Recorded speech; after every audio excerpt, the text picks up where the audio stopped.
It's 9:12. Welcome back. Taking hope to new heights, a team made up of survivors, caregivers, and family members who are dedicated to raising awareness and funds for ovarian cancer literally just took on a daring challenge, a 55-mile trek through the mountains of Peru. We're talking about the Andes.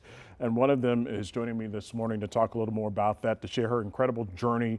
Ovarian cancer survivor Angela Woodley. Angela, first of all, I want to say how wonderful it is to meet you, just having a conversation with you and seeing the emails and the photos of this incredible trip you just took. But first of all, I want you to talk to our viewers about the journey you've been on. You're an ovarian cancer survivor and the challenge.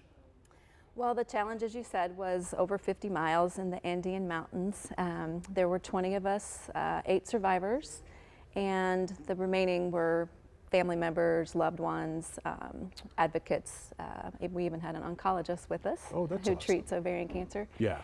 And we camped for 5 nights. That was a challenge, and then climbed and descended and saw all the beautiful things. Talk about that trek and what did it do for you, considering what you've been through?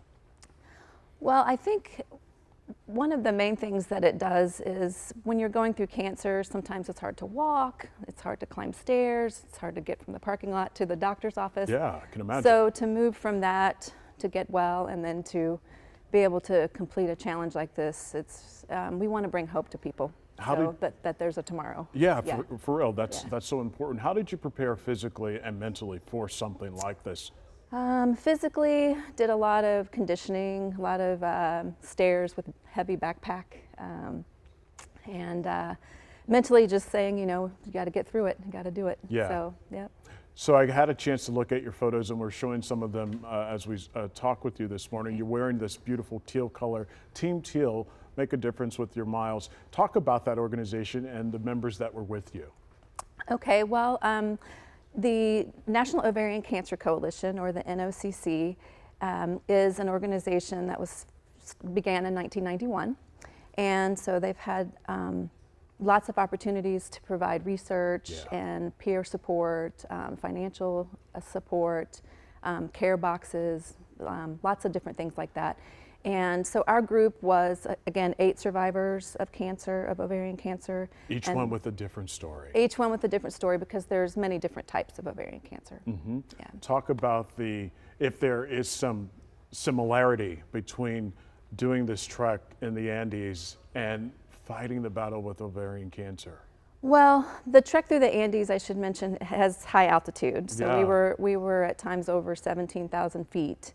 And so it's hard to breathe. And sometimes I think when you're fighting a disease like cancer, it's hard to catch your breath and to breathe and to move forward.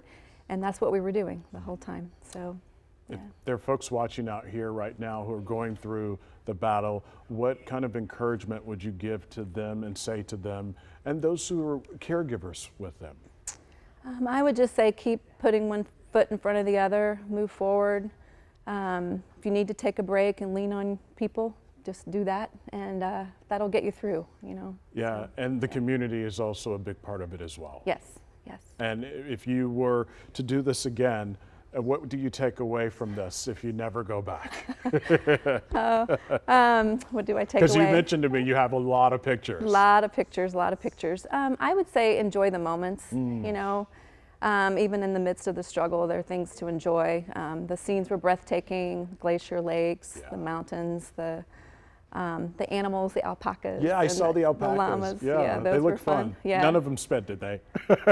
No, they didn't. Okay. No, and they even decorate them there. I know, I saw the colorful. They look really nice. It's like they were appropriate for the space, right? Yeah, yeah. All right, Angela Woodley, ovarian cancer survivor, thank you so much again for sharing your story and being here with us this morning. You can read more about Angela's journey and how to support ovarian cancer research. It's attached to the story. Just go to our website, fox59.com. Jim?